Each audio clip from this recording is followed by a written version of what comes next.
ఎన్నో సంవత్సరాలుగా పడ్డ కష్టం వీళ్ళది.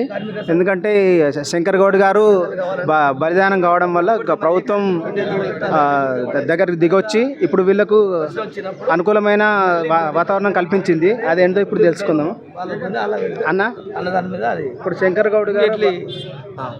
గౌడ్ గారు బలిదానం అయింది కదా, ఇప్పుడు ఆయన దాంతో ఇప్పుడు ప్రభుత్వం దిగొచ్చి ఇలాంటివి జరగకూడదన్న ఉద్దేశంతో దిగొచ్చి ఇప్పుడు మీ డిమాండ్లు నెరవేర్చడం జరిగిందని అంటారు. మీరేమంటారు దాని గురించి? కావచ్చు, ఏదేమైనప్పటికీ మొత్తం మనకి మార్చి 13వ తారీఖు నాడు ఆర్టీసీ జేఏసీ ఆధ్వర్యంలో అన్ని కార్మిక సంఘాలను కలుపుకోబోతూ మరి ఉద్యమం చేస్తున్నటువంటి ప్రస్థానంలో వాస్తవంగా శంకర్ గౌడ్ చనిపోక ముందే మరి 23వ తారీఖు నాడు మరి రాష్ట్ర మంత్రివర్గ సమావేశం కూడా ముఖ్యమంత్రి గారు ఏర్పాటు చేయడం జరిగింది.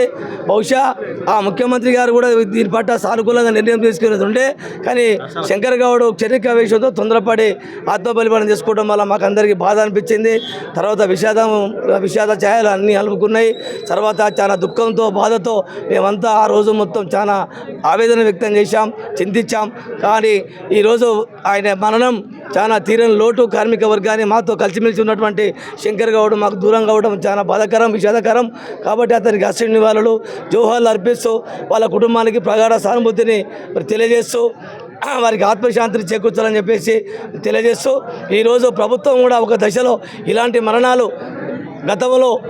గతంలో జరిగిన విధంగా, గత ప్రభుత్వంలో జరిగిన విధంగా మా ప్రభుత్వంలో ఇలాంటి మరణాలు ఇంకొకటి జరుగుతుందనే ఒక ఉద్దేశం ప్రభుత్వము మానవతా దృక్పథంతో స్పందించి చెల్లించి దీనికి సంబంధించి చర్చల ప్రక్రియ ప్రారంభించి మా మొత్తం 32 డిమాండ్లకు సానుకూలత ప్రకటించినందుకు, కొన్ని ఇంపార్టెంట్ డిమాండ్లను ఎన్నికల మేనిఫెస్టో పెట్టి డిమాండ్లను పరిష్కరింపజేసినందుకు, విలీనం, ట్రేడ్ యూనియన్లను, తర్వాత వేతన సవరణ, ఈ అంశాలన్నింటినీ పరిష్కరించినందుకు ప్రభుత్వానికి మరి ముఖ్యమంత్రి గారికి బట్టి విక్రమార్క డిమాండ్లు మళ్ళీ 32 డిమాండ్లలో ప్రధానమైన 3 డిమాండ్లు. ఒకటి విలీనం, ఆ విలీనానికి ఒప్పుకోవడం జరిగింది.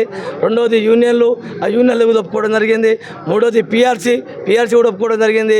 ఆ 29 డిమాండ్లలో బెడ్ విన్నర్ స్కీమ్కి సంబంధించి రెగ్యులర్గా అపాయింట్ చేయాలని అడిగాం, అది కూడా ఒప్పుకోవడం జరిగింది. అదేవిధంగా గ్రేటర్ హైదరాబాద్ నుండి ఇతర జోన్లకు బదిలీ అయ్యే వారిని కూడా ఆ ఆర్డర్ను క్యాన్సిల్ చేయమన్నాం, దాన్ని కూడా క్యాన్సిల్ చేస్తాను కూడా ఒప్పుకోవడం జరిగింది.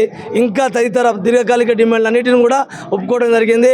రేపో ఎల్లుండో దాని మీద MOU రాసుకొని అగ్రిమెంట్గా తయారు చేసి అధికారికంగా వాటిని ప్రకటిస్తామని చెప్పేసి, ఇందులో ఎలాంటి అనుమానాలకు తావులేవు. ఇలా విలీనానికి సంబంధించి గతంలో అధికారుల కమిటీ వేశారు, ఆ అధికారుల కమిటీలో కార్మిక సంఘాలు లేవు.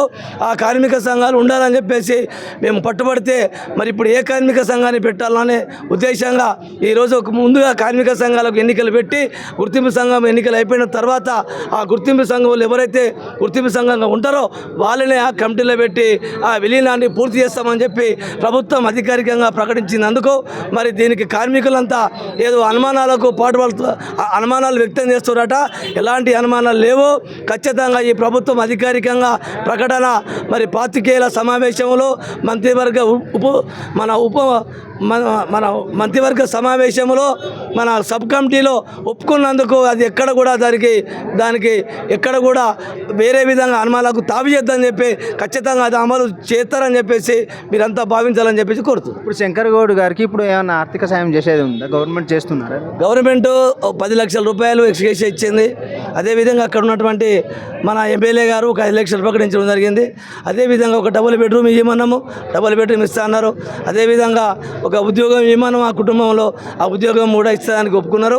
కాబట్టి కార్మికుల పరంగా కూడా కొంత ఆర్థిక సాయం అందియాలని చెప్పేసి కార్మిక వర్గాన్ని కూడా మేము పిలిపిస్తున్నాం. Thank you.